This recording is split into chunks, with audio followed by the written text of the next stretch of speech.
que a espiritualidade conta com cada um de nós na divulgação do Evangelho. E aí nós podemos nos perguntar, o que nos impede de divulgarmos o Evangelho? Cada um refletindo. Uma dor, um vício, uma perda. Nós sabemos que estamos vivendo uma vida muito agitada. E muitas vezes é necessário perdermos coisas, pessoas, para que a gente possa dar o devido valor. Para que a gente possa entender o valor que aquela pessoa, ou até mesmo determinada coisa, tinha na minha vida. Porque hoje nós vamos falar de um tema que é a perda de entes queridos. Será que nós podemos ter saudade, sentir saudade, chorar por eles? E quem responde isso para nós é o Chico, de uma forma muito bonita. Ele diz: uma mãe aproximou-se dele e disse a ele que ela, pedindo ao Chico que ensinasse para que ela pudesse aprender a viver sem o filho. Você sabe a resposta do Chico para ela? Minha irmã, eu posso te ajudar a conviver com a forma como o seu filho se encontra hoje. Não fisicamente, mas espiritualmente. E ela disse a ele que chorava muito por ele. Se o seu choro fazia mal ao seu filho. E o Chico disse a ela: se o seu choro é um choro de revolta, um choro de não aceitação aos desígnios de Deus, ele chega ao seu filho com uma energia muito difícil, fazendo mal a ele e fazendo mal também a você. E aí ela pega e disse, e ele ainda continua dizendo: se o seu choro é um choro de aceitação aos desígnios de Deus, a saudade chega até ele tocada de esperança. E ele recebe esta lamentação, esse choro, como se fosse um carinho. Olha que coisa bonita para nós refletirmos. Porque certamente todos nós aqui já perdemos, já separamos, e não podemos falar, nós vamos entender, nós não perdemos entes queridos, nós apenas separamos. Mas o que a gente pode refletir? Quando acontece qualquer situação na nossa vida, uma situação difícil, ou um ente querido que desencarna, nos primeiros momentos, o nosso choro é de não aceitação. Então nós não aceitamos. E como que nós podemos trabalhar isso conosco? Teresa de Ávila, ela nos fala, ela escreveu um livro, Castelo Interior. E ela diz, ela faz uma comparação bonita da nossa alma com os castelos.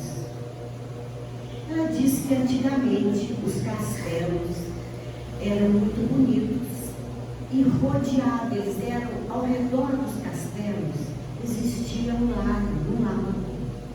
E nesse lago, o que continha nesse lago? Animais peçonhentos, crocodilos, cobras, para que as pessoas não aproximassem do castelo.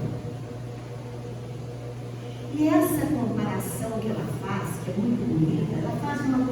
comparação desse lago com esses animais peçonhentos, com os nossos medos.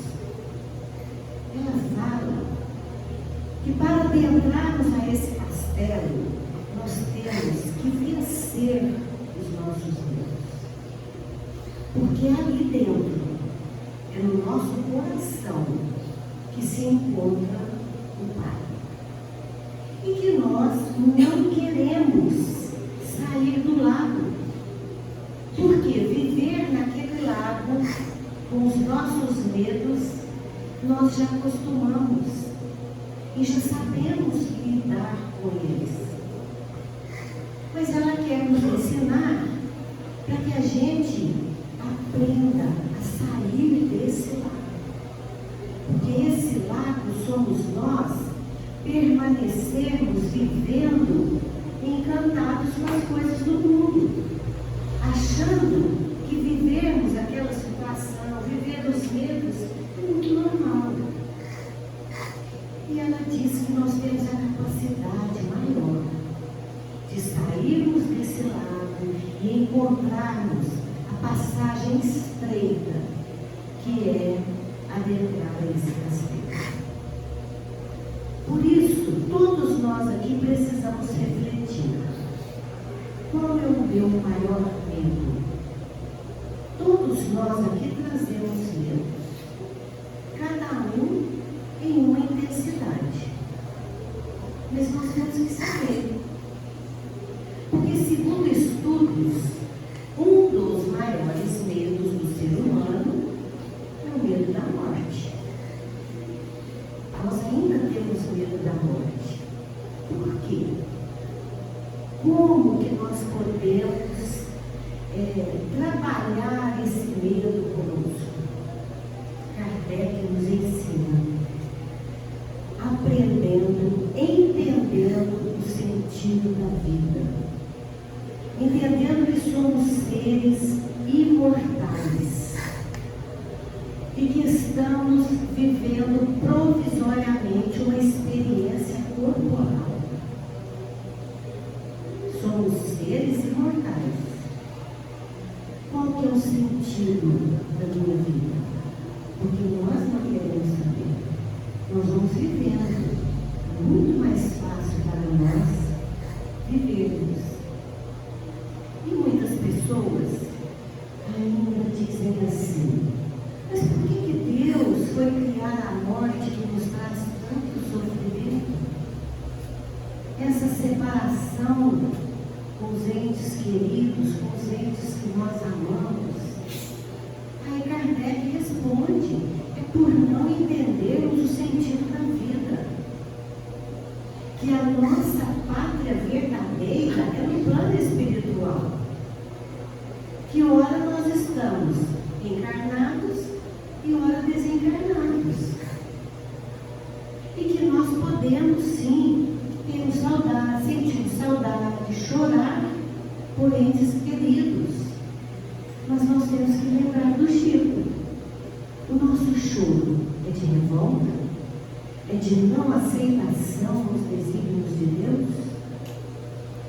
Ou é um choro, é uma saudade tocada de esperança, que chega até esse ser que nós estamos muito ligados a Ele, como se fosse, gente, com muito carinho. E isso é que nós temos que trazer para as nossas vidas. Essa lição do Chico. Por quê? Ele diz que a nossa, por sermos seres imortais, onde que é a nossa morada verdadeira? Nós estamos aqui temporariamente. E no livro Religião dos Espíritos, é no capítulo, gente, o livro é do Emmanuel, psicografado pelo Chico, é no livro, no capítulo Memória Além Tudo. Olha que bonita a frase de Emmanuel, como ele fala bonito para nós. Ver a névoa da morte estampada na fisionomia dos que amamos e dar-lhes um adeus indescritível é como despedaçar a própria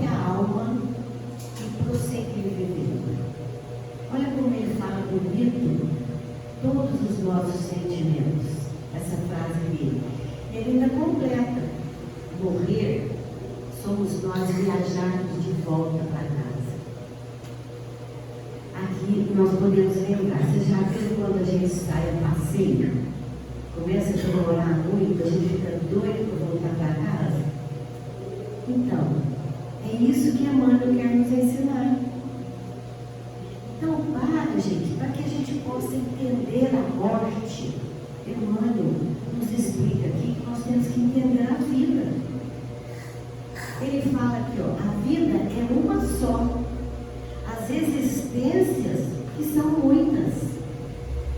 Então, ora encarnado, ora nós estamos desencarnados. A vida é essa eternidade que nos aguarda. O problema, ele explica aqui que todos nós temos dificuldade de entendermos essa eternidade. Nós, na nossa mente, nós achamos que aqui que está bom, não é? Se a gente pensar um exemplo bom, vocês já viram quando alguém desencarna por 90 anos? A gente fala, nossa, fulano desencarnou por 90 anos. A gente acha que, pelo menos, a família pode conviver um bom tempo. Porque a gente tem visto, né, tantas pessoas desencarnando aí por novos, com pouca idade. Mas vamos entender o que Emmanuel quer que a gente entenda. A eternidade. Não importa. Voltar com 30, com 40 ou com 90. Diante da eternidade, ele viveu o que ele precisava viver aqui e retornou para a pátria verdadeira. Olha aí o que o Emmanuel fala. A terra é uma escola. O corpo é o nosso uniforme. As situações vividas por nós são as provas que fazemos aqui nessa escola. E você sabe qual é o nosso diploma que ele diz? Que é um atestado de óbito. Interessante, né, gente? Isso é tudo para a gente melhorar o nosso pensamento, entender essa eternidade. E segundo Emmanuel, ele fala que o nosso sofrimento é do tamanho da nossa ignorância. Ele fala que nós não podemos deixar, gente, a dor tomar conta da nossa vida, do nosso coração. Por quê? Ele fala que as pessoas costumam morrer de tristeza. E morre antes da hora. Quem morre de tristeza? Porque ele disse que a tristeza mata. E olha a frase dele. A tristeza profunda destrói as defesas do nosso organismo, porque a tristeza é resultado da nossa rebeldia, e com isso partimos antes da hora. Então, isso aqui eu achei essa frase muito interessante para nós refletirmos, porque às vezes, não só o afastamento de um ente querido, todos nós vivemos.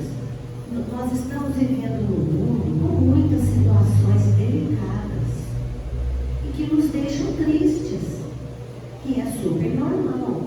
Mas o que ele quer nos ensinar é não alimentarmos essa tristeza. Porque quando a gente alimenta a tristeza reduz o nosso tempo aqui, porque ela mexe com o nosso organismo físico.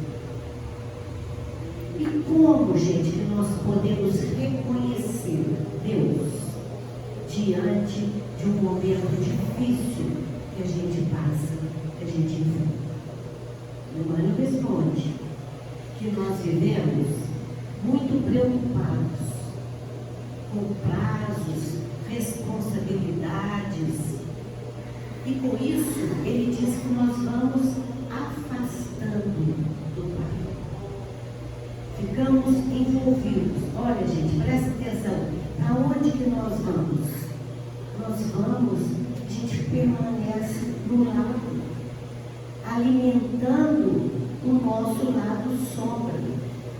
Por isso que Teresa de Ávila fala que nós precisamos sair desse lado, que nós temos força e condições de sairmos desse lado. Aí ele continua: a busca incessante por sucesso, conforto e realização pessoal, tendemos a esquecer que cada momento é um presente de Deus para nós. Então, o que ele quer nos ensinar? Aprendermos a sermos gratos a tudo que estamos vivendo. Toda situação vivida por nós, seja ela uma situação que nos traga alegria ou uma situação que nos traga tristeza, dor, agradecemos, porque certamente é um momento que nós necessitamos para que a gente saia do lado. Senão nós permanecemos ali vivendo com os nossos animais peçonhentos, os nossos medos. E da introdução do Livro dos Espíritos, Kardec complementa essa fala de Emmanuel, quando ele fala aqui, livrar do desespero do túmulo. Ele fala que o desencarne de um ente querido é um sentimento que fica da separação, que para nós, no primeiro momento, é como se fosse a morte, fica uma situação muito ruim. Só que ele diz que o Espiritismo nos consola com a comunicabilidade dos Espíritos. E outro ponto que ele diz aqui: isso comprova para nós a imortalidade da alma, que são momentos de dores, tristeza, que todos nós sabemos que vai passar. Tudo passa na nossa vida. E será que nós podemos dizer, ele fala aqui, perda, que a gente fala, né? Perdi um ente querido. Olha o que ele nos ensina. Perdemos tantas coisas. Perdemos relacionamentos, perdemos a juventude física. Então, será que nós podemos falar que quando o ente querido desencarna, que nós perdemos? Ele diz que não. Uma separação temporária. As pessoas que nós amamos jamais se perdem. Porque o amor é maior que a morte. Eu achei muito lindo isso, né? Então nós separamos. Só que nós queremos ficar aqui. E ainda queremos ficar no lado, para não dar trabalho e nada. Viver ali confortável como eu estou acostumado. E nós temos que sair do lado e entendermos que estamos vivendo uma separação temporária. Aí, aqui diz assim, vocês acham que Deus iria criar o amor, depois o fenômeno da morte, e separar os que amam? Pensa aí um pouquinho. De tudo que Ele faz por nós, Ele nos ama, Ele é misericordioso. Aí a resposta, a morte, não vai nos separar daquelas pessoas que amamos. Só que quando vivenciamos isso em nosso lar, ele fala que a única forma que nós temos de limparmos a nossa mente somos nós sintonizarmos com os espíritos mais elevados. E às vezes a gente pensa assim, mas com a minha imperfeição, como que eu vou sintonizar com o espírito elevado? Com a prece.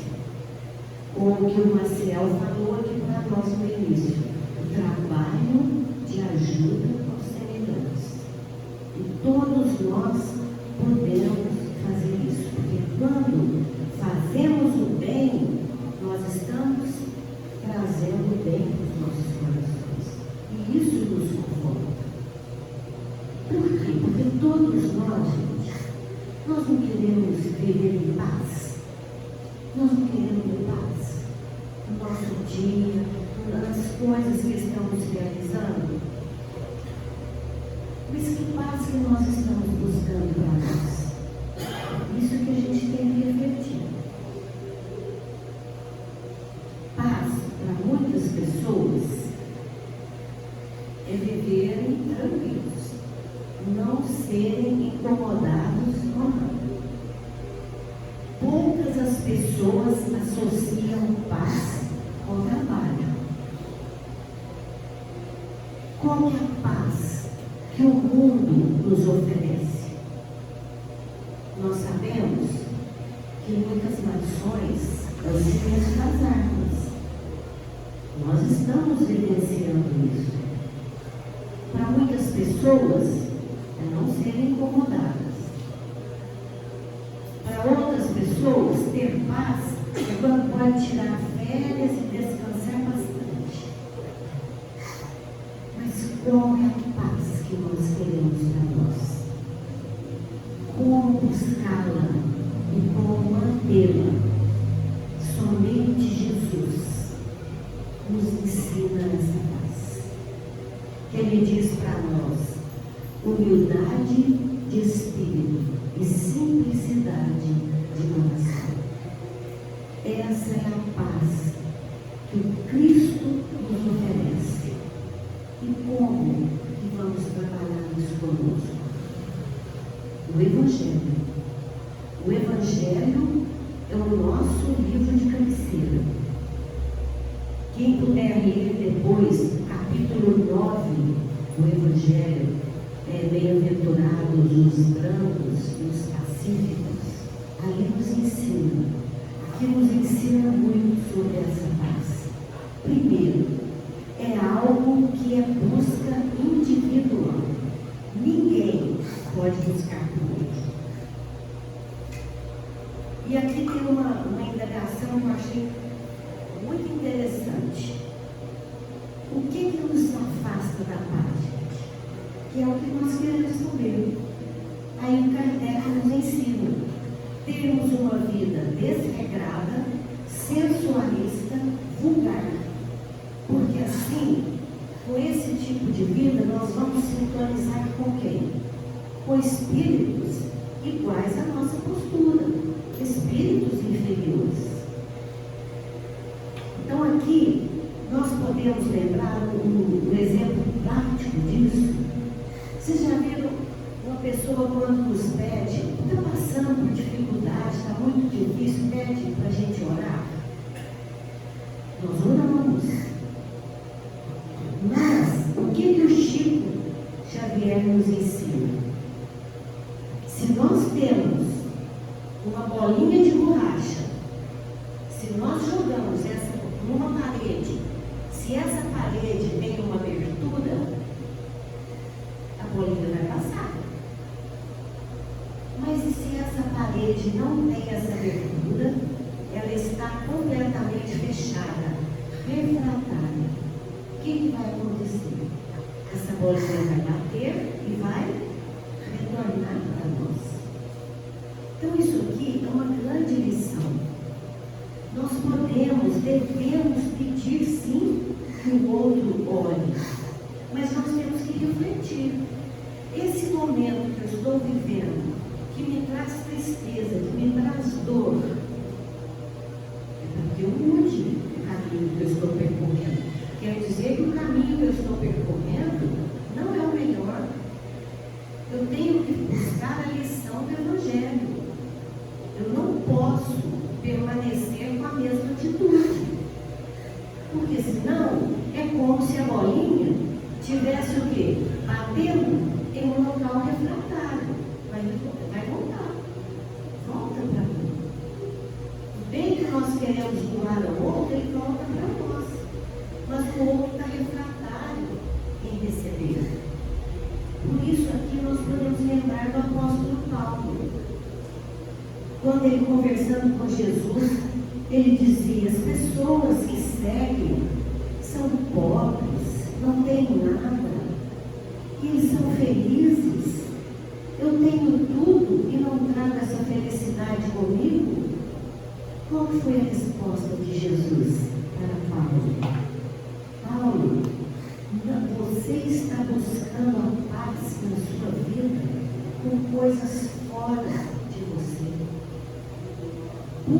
construir essa paz no seu coração. Olha que bonito quando ele fala isso. A paz que todos nós queremos, ela tem que ser construída aqui. Eu mudando de atitudes, eu reconhecendo, buscando saber o que eu preciso mudar na minha vida. Eu estou permanecendo nesse lado, convivendo com os crocodilos, com as cobras, com as sombras que eu trago comigo. Essa é a missão do Evangelho aqui para nós. Eu quero finalizar lembrando de Francisco de Assis, quando ele orientou aos monges: levem o Evangelho, se for necessário, utilizem das palavras. Ensinemos, vamos levar o Evangelho pelo nosso exemplo, pela nossa mudança.